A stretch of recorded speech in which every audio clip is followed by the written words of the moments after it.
Have you ever mixed up tan and tanto in Spanish? You're not alone. These two words might look similar, but they're actually used in completely different ways. Actually, my first tip would be to stop thinking they're related in any way. Just assume they're two completely different words. I know it's hard, but don't worry though. Once you understand the key difference, there'll be a piece of cake. Hola, soy Mariana and welcome back to Spanish 55. In today's video, I'm going to break down tan and tanto so you can use them with confidence. I promise you that you will leave this video knowing exactly when and how to use each one, and I'll make sure it's easy to remember. So are you ready to get started? Let's go. Let's start with tan. This word is used when you want to say so in the sense of quality or how something is. You'll often use it with adjectives or adverbs. Let me show you some examples. Ella es tan bonita. She's so pretty. Este libro es tan interesante. This book is so interesting. Hablamos tan rápido.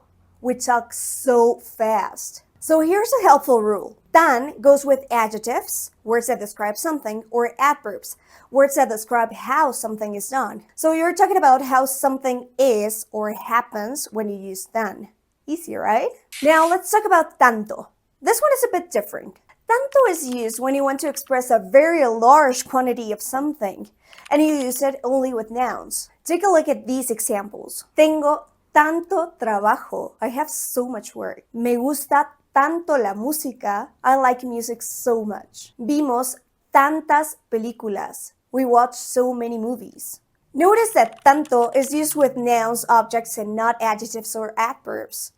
It's talking about how much or how many of something there is. Here's a simple way to think about it. When you match tan with an adjective or an adverb, you're describing the quality or how something is like. For example, la comida está tan rica. Tan is describing the quality of the food. But on the other hand, we use tanto plus noun to describe a large quantity of something. For example, no bebo tanto café. Tanto is describing a copious amount of coffee. Here's one important thing to keep in mind specifically when using tanto. Tanto changes depending on the gender and the number of the noun. So if you're talking about something plural, you'll use tantos or tantas. Let me show you a couple examples. Me siento afortunada por tener tantos amigos. No tengo tantas amigas. Hey, if you're starting to feel more comfortable with tan and tanto, that's awesome. But if you want more practice, I would genuinely encourage you to check out Spanish 55. The approach is quite different to the usual Spanish lesson since we focus on real-life Spanish. So in that way, you can feel way more confident while speaking with native speakers. You can book a free consultation through the link in the description below. So here's what you have to keep in mind. Tan is used with adjectives and adverbs to describe quality. It's Spanish for so. While on the other hand, tanto is used with nouns to describe quantity. How much or how many. Also remember that tanto changes to tantos or tantas depending on the gender and number of the noun. Got it? So, for example, if I were to say, I am so tired right now, would you use tan or tanto? And what about, I don't think too much about it? Let me know in the comments. I'll leave the answers in the description box. By the way, we have an old video on the topic here in the channel.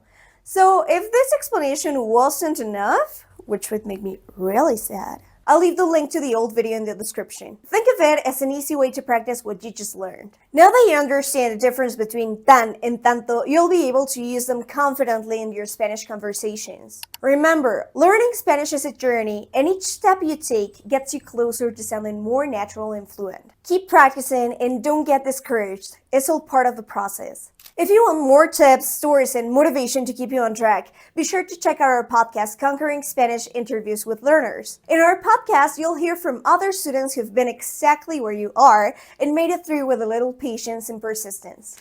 Thank you so much for watching. If you enjoyed this video, don't forget to subscribe for more easy-to-understand lessons. Keep up the great work, and I'll see you in the next one. Nos vemos pronto!